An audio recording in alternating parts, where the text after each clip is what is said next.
What's poppin', people? It's Dante, getting my morning started off here along the Schuylkill River Trail. Welcome to my respawn point. If life was a video game, this is where I'd put my tactical insertion down and respawn over and over again. Or if it was Minecraft, I'd put my bed down over here and I would have my respawn point be right on this cliff. Oh, some nice boots here. Yeah, it's probably dark, you can't see anything. However, yeah, today's another day filled with excitement and curiosity. How do I start my morning? Yeah, I just wake up, do some stretching, and then I throw in the 40-pound weight carrier, go for a walk, and yeah, I get up before the sun even rises. And yeah, I think the best way to start the day is in the spirit of play, increasing your curiosity. You know, this ultimately is the goal, I believe, in life itself. Despite being a photographer or an artist, I think every human being should focus and cultivate curiosity. You know, for this is what fuels me with vitality. Ultimately, it's the curiosity that gets me out of my door, and the courage drives me, where my body is the vehicle. You know, I think yeah, all these cars, look, there's already cars and traffic driving around at this time of the day. And to me, that's the ultimate tragedy of the modern world, is the amount of time we spend inside vehicles, inside cubicles, sitting, tamed, docile, just in a car. It sucks.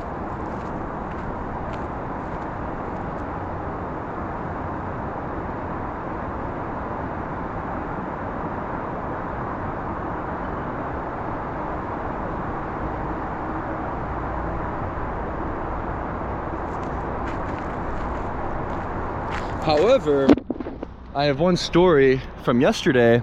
I met this dude, OJ, on the street, who I've met actually a couple months back, honestly. And when I met him, I was actively tanning. I like to walk with my shirt off and walk down Chestnut Street because the sun just hits so nice there. And he too had his shirt off. And when he saw me, it was like real recognized real. And he challenged me to some pull-ups on the construction site. And so we started doing pull-ups, sort of like knocking out this sort of street fitness routine, right? Where we treat the street, we treat this concrete paradise as our gym and use innovative solutions to work on our fitness, right? It's like, you can work out anywhere, you don't need a gym. I mean, strap on some weights on your chest and just go for a walk. Use the construction sites as a pull-up bar, or do some push-ups on the concrete. And yeah, so yesterday when I was walking around, I actually ran into OJ, and I was doing the same thing, just walking down the street, tanning, enjoying the sunlight, and he was knocking out push-ups. And I pulled up around the corner, and when I saw him, I just instantly dropped to the ground and I challenged him to some push-ups, essentially, and we went at it. And he actually wound up showing me this really cool move where you start out in a normal grip or a normal stance and you do an explosive push-up into a wide grip push-ups. And yeah, that was pretty cool. And it's like we're just on the corner, just like people are walking back and forth, going to their apartments or going home, and going to the shops and stuff, and we're just like in the middle of the street just putting on this show. It's like yeah, these girls always come up to him. It's actually hilarious. This guy's a beast. He's always like got a crowd watching him, admiring him. It's like, yeah, maybe we got to get like OJ and have the you know, become the blueprint for others to admire. It's like, are we allowed to be proud anymore? Are we allowed to be, you know, flamboyant? Are we allowed to be filled with vitality, untamable, unmovable anymore? Maybe not. And I think the reason is, well, consider when we went to Iraq, right? The United States decided to go to Iraq in the early 2000s in search of the weapons of mass destruction. However, we did not find these weapons of mass destruction, but we implanted the weapon of mass distraction within the front right pocket of the masses, of every human being essentially in this modern world, and that is the iPhone. And so consider a brave new world, you know, this world that we live in, this brave new world. The iPhone becomes the soma drug, right? The iPhone becomes this sedative that distracts people, that makes people complacent, and it's quite alarming. I mean, honestly, yeah, so this past weekend when I went to Ocean City, I went to a restaurant and this family was sitting around the table and there were multiple children just glued to iPads, just glued to the screen, just watching some weird like Minecraft VR, like freaking Roblox thing. I don't know, just some strange like YouTube videos. And man, it's like I guess everyone has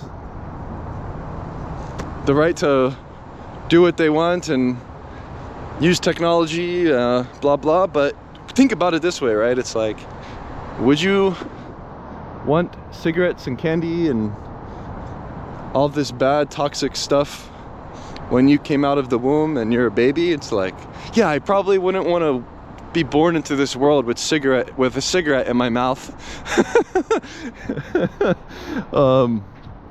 Also thinking about money, it's like, think of that notion, right? Spending time, like what are you spending your time doing, right? It's like, maybe what we spend our time on is the ultimate currency. It's like time is currency. Yeah, what are you spending your time on? You know, are you spending your time sedated from the screen? Or are you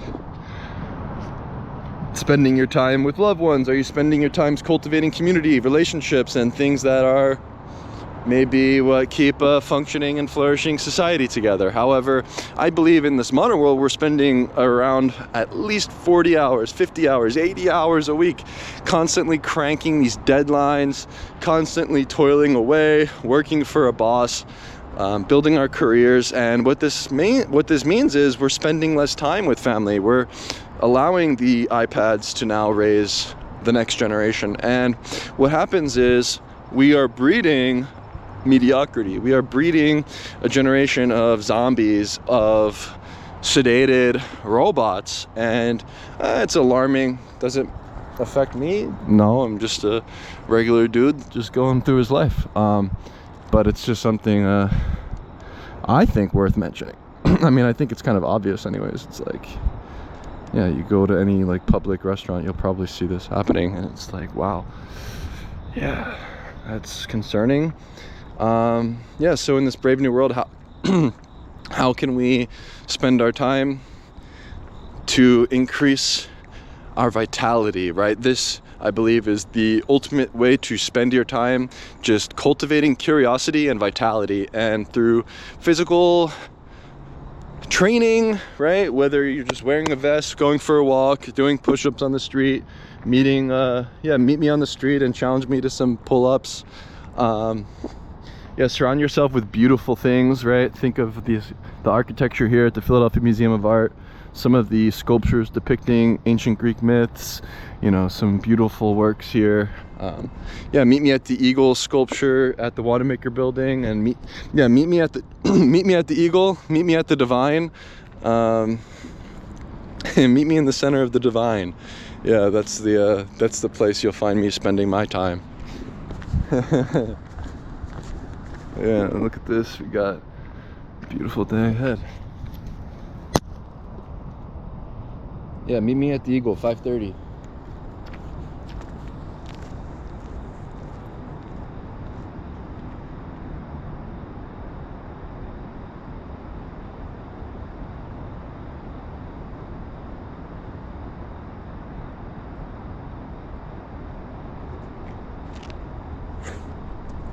I mean, to be honest with you, when I consider when I was a boy, yeah, the one regret that I had growing up was spending too much time playing the video games, right? Spending too much time playing Minecraft. Minecraft is probably the most addictive, best game of all time, right? You get lost in this world because there's endless exploration and curiosity that you cultivate in a digital form where you can create things, explore, conquer, and that is something that we can perhaps embody through real life instead. And so, yeah, through me recognizing this fault in my childhood, maybe others will wake up to this and yeah, just stop playing video games and just treat life like the ultimate video game too, you know, because I think it's quite obvious that we are becoming domesticated like dogs.